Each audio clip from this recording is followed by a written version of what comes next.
Hello, എല്ലാവർക്കും സുഖമല്ലേ? ഇന്ന് ഞാൻ വന്നിട്ടുള്ളത് north Indian dhaba style green peas കറിയുടെ റെസിപ്പി ആയിട്ടാണ്.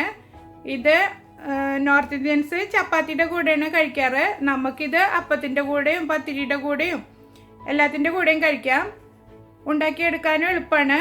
നല്ല ടേസ്റ്റി ആയിട്ടുള്ളൊരു ഗ്രീൻ പീസ് കറിയാണ്. എല്ലാവരും ട്രൈ ചെയ്ത് നോക്കിയിട്ട് ഫീഡ്ബാക്ക് അറിയിക്കുക. അപ്പോൾ ഇനി നമുക്കിത് എങ്ങനെയാണ് തയ്യാറാക്കുന്നതെന്ന് കണ്ടിട്ട് വരാം. ആദ്യം നമുക്ക് ജിഞ്ചർ ഗാർലിക് പേസ്റ്റ് റെഡിയാക്കി എടുക്കാം. അതിന് വേണ്ടിയിട്ട് ഞാനൊരു 10-12 വെളുത്തുള്ളി തൊലി കളഞ്ഞെടുത്തിട്ടുണ്ട്. ഒരു 4 പച്ചമുളക്, ഒരു മീഡിയം സൈസിലുള്ള 3 കഷ്ണം ഇഞ്ചി, ഇതെല്ലാം കൂടിയിട്ട് നമുക്ക് ഗ്രൈൻഡറിലേക്ക് ഇട്ടിട്ട് അരച്ചെടുക്കാം. ഇതായപ്പോൾ ഞാൻ അരച്ചെടുത്ത് കൊടുത്തിട്ടുണ്ട്. ഇനി നമുക്ക് സവാളയും അണ്ടിപ്പരിപ്പും ഇട്ടിട്ടുള്ളൊരു പേസ്റ്റ് റെഡിയാക്കി എടുക്കണം. സവാള നമ്മൾ വഴറ്റിയിട്ടാണ് പേസ്റ്റ് ഉണ്ടാക്കുന്നത്. അതിന് വേണ്ടിയിട്ട് ഒരു പാൻ അടുപ്പത്ത് വെച്ചിട്ട് ചൂടാക്കി എടുത്തിട്ടുണ്ട്. അതിലേക്കൊരു 2 ടേബിൾ സ്പൂൺ ഓയിൽ ഒഴിച്ചു കൊടുക്കാം. ഓയിൽ നന്നായി ചൂടായി വരുമ്പോൾ 2 സവാള കട്ട് ചെയ്തത് ഇട്ട് കൊടുക്കുക. ഇത് നന്ന പൊടിയായിട്ടൊന്നും അരിയേണ്ട ആവശ്യമില്ല. ഇത്തിരി വലിയ പീസസ് ആയിട്ട് കട്ട് ചെയ്തെടുത്താൽ മതി, കാരണം നമ്മളിത് അരച്ചെടുക്കുന്നതല്ലേ.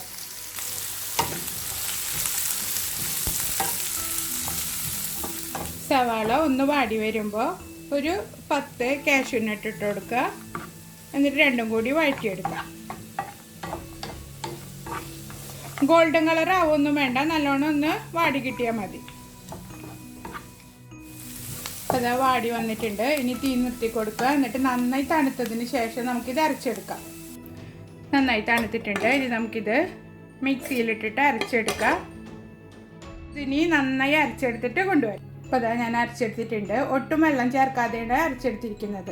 ഇനി നമുക്ക് കറി റെഡിയാക്കാം. അതിന് വേണ്ടിയിട്ടൊരു കുക്കർ അടുപ്പത്ത് വെച്ചിട്ടുണ്ട്. അതിലേക്ക് ഒരു 2 ടേബിൾ സ്പൂൺ ഓയിൽ ഒഴിച്ചു കൊടുക്കുക. ഓയിൽ ചൂടായതിലേക്ക് ഗ്രാമ്പു, ഏലക്ക, പട്ട, ബേ ലീഫ് ഇവ ഇട്ട് കൊടുത്തിട്ട് മൂപ്പിച്ചെടുക്കാം. അപ്പോൾ അതാ മൂത്ത് വന്നിട്ടുണ്ട്. അതിലേക്ക് ഒരു വലിയ സവാള ചെറുതാക്കി കട്ട് ചെയ്ത് ഇട്ട് കൊടുക്കുക. എന്നിട്ട് നന്നായി വഴറ്റിയെടുക്കാം. സവാള നന്നായി വാടി വന്നിട്ടുണ്ട്. അതിലേക്ക് നമ്മൾ അരച്ച് വെച്ചിരിക്കുന്ന ജിഞ്ചർ ഗാർലിക് ചില്ലി പേസ്റ്റ് ഇല്ല, അത് ചേർത്ത് കൊടുക്കുക. ഒരു 2 ടീസ്പൂണ്.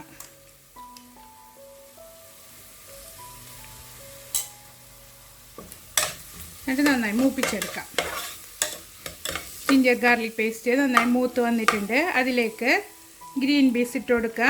ഞാനൊരു 8 മണിക്കൂർ കുതിർത്തെടുത്തതാണ്. എന്നിട്ട് കഴുകി വൃത്തിയാക്കിയിട്ട് വെള്ളം കളഞ്ഞെടുത്തതാണ്. ഇതൊരു 2 കപ്പോളം ഉണ്ട്. അപ്പം നിങ്ങൾക്ക് വേണമെങ്കിൽ ഫ്രഷ് ഗ്രീൻ പീസ് അല്ലെങ്കിൽ ഫ്രോസൺ ഗ്രീൻ പീസ് ഏത് വേണമെങ്കിലും എടുക്കാം. 2 മിനിറ്റ് ഇതിലിട്ടിട്ടൊന്ന് വഴറ്റിയതിന് ശേഷം നമുക്ക് മസാലകൾ ചേർത്ത് കൊടുക്കാം. 1/4 ടീസ്പൂണ് മഞ്ഞൾ പൊടി, ഒരു 3/4 ടേബിൾ സ്പൂണ് മുളക് പൊടി. ഇത് കാശ്മീരി മുളക് പൊടിയാണ് ഞാൻ എടുത്തിരിക്കുന്നത്. ഇതിലേക്ക് പാകത്തിന് ഉപ്പിട്ട് കൊടുക്കാം.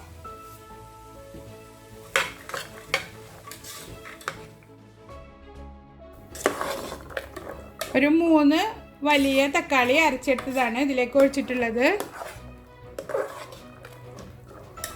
ഒരു 3-4 മിനിറ്റ് നമുക്കിതിലിട്ടിട്ട് നന്നായി ഇളക്കിയിട്ട് മിക്സ് ചെയ്തെടുക്കാം. കറി നന്നായി തിളച്ചിട്ടുണ്ട്. ഇനി നമുക്കിതിലേക്ക് 1 കപ്പ് വെള്ളം ഒഴിച്ചിട്ട് കുക്കർ അടച്ച് വെച്ച് വേവിച്ചെടുക്കാം. വെള്ളമെല്ലാം വറ്റിയിട്ടുണ്ട്. ഗ്രീൻ പീസ് നന്നായി വെന്ത് കിട്ടിയിട്ടുണ്ട്. ഒരു 4 വിസിലെടുത്തിട്ടുണ്ട് എനിക്കിത് വെന്ത് കിട്ടാൻ. ഇനി ഇതിലേക്ക് 1 ടീസ്പൂണ് പഞ്ചസാര ചേർത്ത് കൊടുക്കുക. എരിവും ഉപ്പും പുളിയെല്ലാം ക്രമീകരിക്കാൻ വേണ്ടിയിട്ടാണ് നമ്മളിത് ചേർത്ത് കൊടുക്കുന്നത്. ഇനി നമുക്കിതിലേക്ക് അരച്ച് വെച്ചിരിക്കുന്ന പേസ്റ്റ് ചേർത്ത് കൊടുക്കാം.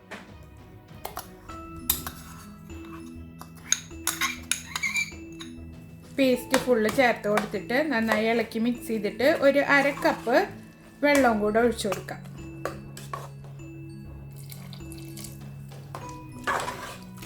എന്നിട്ട് തീ കത്തിച്ചിട്ട് നന്നായി തിളപ്പിച്ചെടുക്കുക. നിങ്ങൾക്ക് ഗ്രേവി എത്രത്തോളം വേണം അതിനനുസരിച്ചിട്ട് വെള്ളം ചേർത്ത് കൊടുക്കണം കേട്ടോ.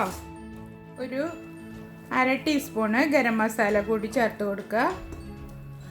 കറി നന്നായി തിളച്ച് കുറുകി വന്നിട്ടുണ്ട്. ഈ സമയത്ത് ഉപ്പും എരിവൊക്കെ ഉണ്ടോ നോക്കണം. ഇല്ലെങ്കിൽ ആവശ്യത്തിനനുസരിച്ചിട്ട് ചേർത്ത് കൊടുക്കണം. എനിക്കിപ്പോൾ ഇതെല്ലാം പാകമായിട്ടുണ്ട്.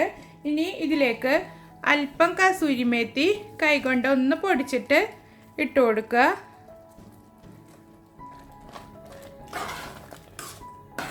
എന്നിട്ട് തീ നിർത്തിയിട്ട് ചൂടാറിയതിന് ശേഷം സർവിങ് ഡിഷിലേക്ക് മാറ്റാം.